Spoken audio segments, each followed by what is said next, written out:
The photograph of the Walz family supporting Trump emerged after Walz's sibling described him as not the sort of person you want making decisions about your future. The sibling also added that he opposed his brother's ideology. In a Facebook post from March 2023, Jeff Walz responded to several comments from individuals. Haven't spoke to him in 8 years. I'm opposed to all his ideology. My family wasn't given any notice that he was selected and denied security the days after. Another person encouraged Walz to get on stage with President Trump and endorse him. I've thought hard about doing something like that, Jeff Walz responded. I'm torn between that and just keeping my family out of it. The stories I could tell, not the type of character you want making decisions about your future. These comments from Jeff Walz offer a personal perspective on Tim Walz's character. But to get a fuller picture, let's look at Tim Walz's record in office. I've compiled a list of his key accomplishments. As you'll see, Walz has achieved several things during his time in office. However, these accomplishments, which some might view positively, are precisely what give me pause. For example, Tim Walz signed the PRO Act. This act removes nearly all limitations on abortion. I understand that many Minnesotans support these policies, viewing them as protecting women's rights. However, when I evaluate them against biblical principles, I find them deeply concerning. From my perspective, this law gives mothers life and death authority over unborn children, which contradicts the biblical teaching that all life is sacred. No one has the right to take an innocent life, and we can't get more innocent than an unborn child. Another of Walz's signature accomplishments is the executive order he signed protecting gender-affirming care while banning conversion therapy.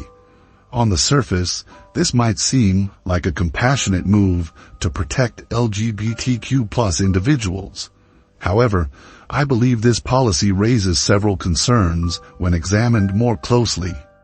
The Bible teaches that we are fearfully and wonderfully made, and I believe that includes our biological sex. This policy seems to contradict that teaching by affirming feelings over biological reality.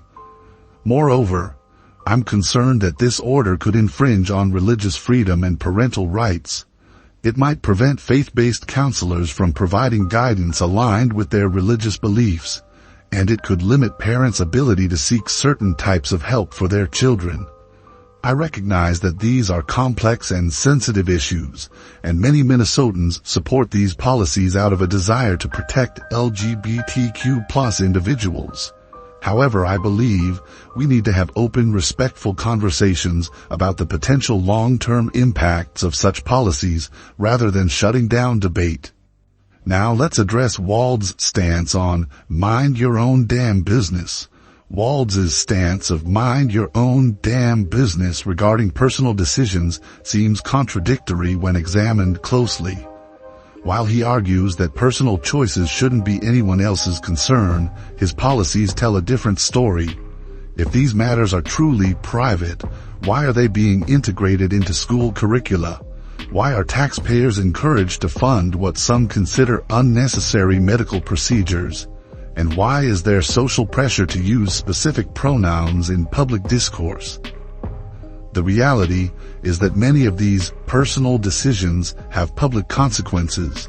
They affect our schools, our healthcare system, and our social interactions.